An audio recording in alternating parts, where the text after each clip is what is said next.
Democracy में free and fair election and concept of judicial review, इनको बहुत ही basic समझा जाता है और कोई भी पॉलिटिकल लीडर इन कंसेप्ट को कॉम्प्रोमाइज़ नहीं कर सकता है।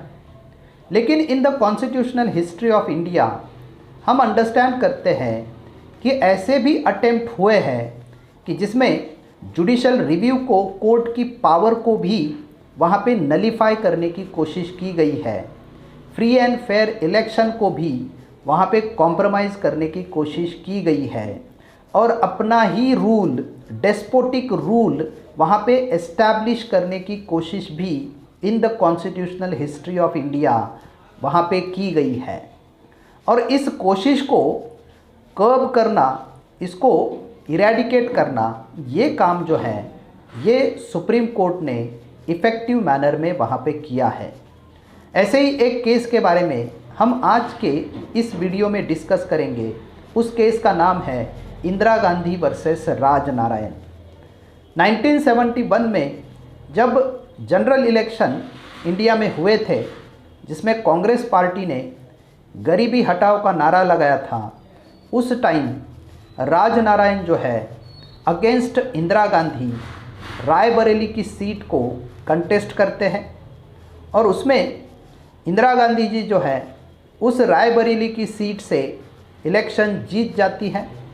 लेकिन राजनारायण उनके खिलाफ इलेक्शन पिटीशन फाइल करते हैं और उसमें एलिगेशन किए जाते हैं कि she has use unfair election practices during that election.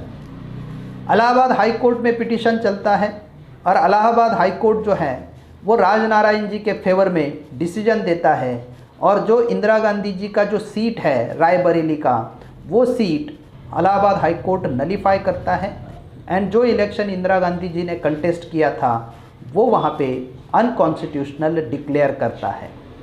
अभी इस डिसीजन के खिलाफ इंदिरा गांधी जो है बट नेचुरली सुप्रीम कोर्ट में अपील फाइल करती है। दूसरी तरफ कांग्रेस की जो गवर्नमेंट है वो एस्टैब्लिश हो जाती है, उनकी मेजॉरिटी वहाँ पे एस्टैब्लिश हो जाती है एंड देन पार्लियामेंट में कांग्रेस की गवर्नमेंट जो है वो 39th कॉन्स्टिट्यूशनल अमेंडमेंट बिल लाती है और 5 दिन के अंदर 39th कॉन्स्टिट्यूशनल अमेंडमेंट एक्ट जो है वो पास किया जाता है and in that amendment 329A, article 329A जो है इंसर्ट किया जाता है और ये आर्टिकल 329A जो है ये प्रोविज़न लाता है कि जिसमें क्लॉज 4 ये मेंशन करता है कि जो प्राइम मिनिस्टर एंड स्पीकर के इलेक्शन है उसको कोई भी किसी भी कोर्ट में चैलेंज नहीं कर सकता। तो there will be a complete immunity to the election of the prime minister and speaker to be challenge in the court of law. That was the provision under this particular article 329A clause 4 inserted by this 39th constitutional amendment act। अभी ये जो provision है, ये provision एक despotic provision के तौर पे इसको देखा जाता है, क्योंकि सुप्रीम कोर्ट में जब ये हेयरिंग चलता है तो सुप्रीम कोर्ट इनिशियल हेयरिंग में इंदिरा गांधी जी का इलेक्शन जो है उसको अपहेल्ड करता है, उसको वैलिड डिक्लेयर करता है। लेकिन सुप्रीम कोर्ट बोलता है कि ये जो 39th कॉन्स्टिट्यूशनल अमेंडमेंट एक्ट है जिसके अंदर ये आर्टिकल 329A और उसमें क्लॉज 4 ये इंसर्ट किया गया है, जो कि जुडिशरी की जो पावर है उसको कम्प्लीटली निगेट कर रहा है, जुडिशरी की पावर को कम्प्लीटली वहाँ पे नलीफाई कर रहा है। इस प्रोविज़न को हम यहाँ पे अनकॉन्स्टिट्यूशनल डिक्लेयर करते हैं। For a healthy democracy free and fair election is a pre condition और उसके लिए जुडिशियल रिव्यू वहाँ पे होना ये बहुत ज़रूरी है। 39th कॉन्स्टिट्यूशनल अमेंडमेंट एक्ट जो है ये इस तरह से जुडिशरी की पावर लेता है कि जिसमें हम अंडरस्टैंड करते हैं कि ये प्रोविज़न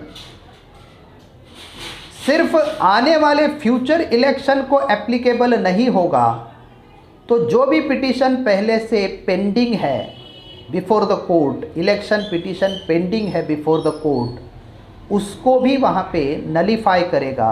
ऐसी ड्रास्टिक आर्बिटरी प्रोविज़न जो है इस पर्टिकुलर अमेंडमेंट के थ्रू वहाँ पे इंसर्ट करने की कोशिश की गई थी।